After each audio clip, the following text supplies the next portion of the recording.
Hello and welcome back to Coffee Wednesday with me, Bryant. It is so great to be back with you. Now, I know what your first question might be. Bryant, where have you been for the last 6 months?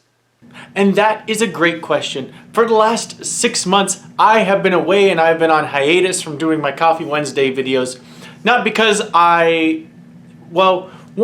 because I kind of hit a little bit of a writer's block of what I was going to do, where I was going to go, what questions I wanted to answer, and how I wanted to continue with this video blog. But also, I had my first child. We had our daughter Harlow, and she is wonderful and beautiful, and I've been spending time visiting with her and also just understanding my new role within my organization and how I fit in with doing both youth and family ministry, but also how do I continue to support and serve all those in our congregation and in our community here at the church.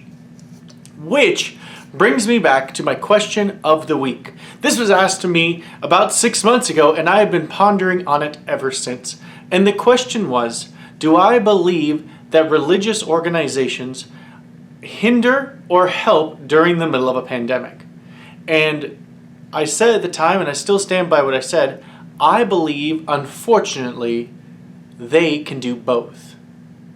And really what it comes down to is this idea of where do you take your idea of theology, wherever it is within your religious idea, and where do you go?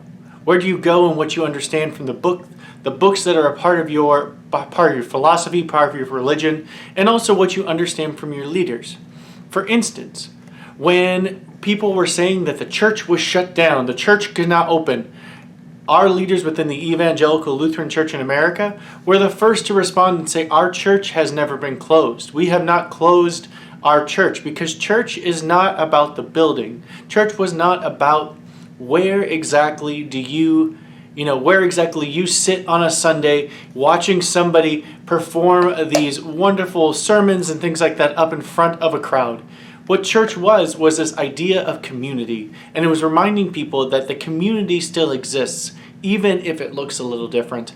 And I really feel like it came down to, you had people on two sides. You had people on one side that said the church cannot exist without being inside the building, and another group that said, well, how can we exist without having our building and without being in person and together in large groups?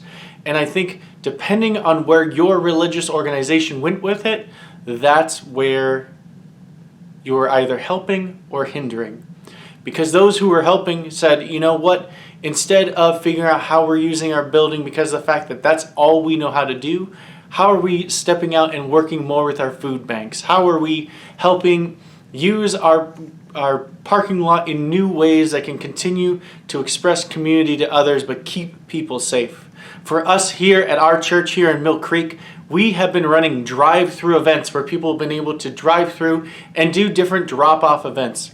This last week, our high school students, in a safe way, were able to do a car wash for hygiene, where we're buying hygiene products for our local homeless shelters so that they can make sure that they have enough stuff going into the winter.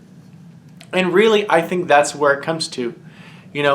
Just as much as people in their own homes are trying to figure out how to continue to do community through a pandemic, we too, as religious organizations, are saying, how do we continue to connect with you in the community? But how do we continue to support you and let you know that you are also loved even when we are not together?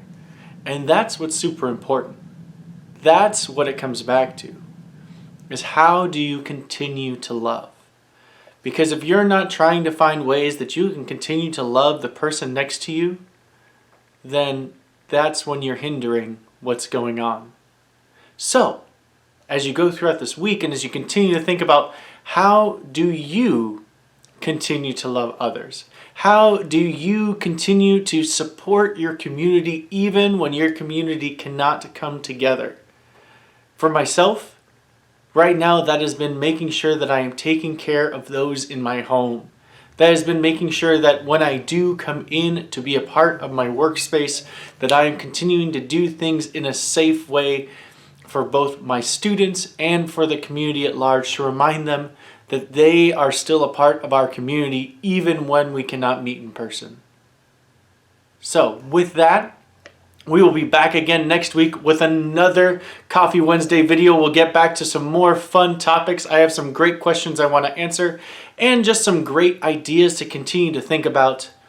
But until then, remember that you, my friends, are loved, and enjoy your coffee.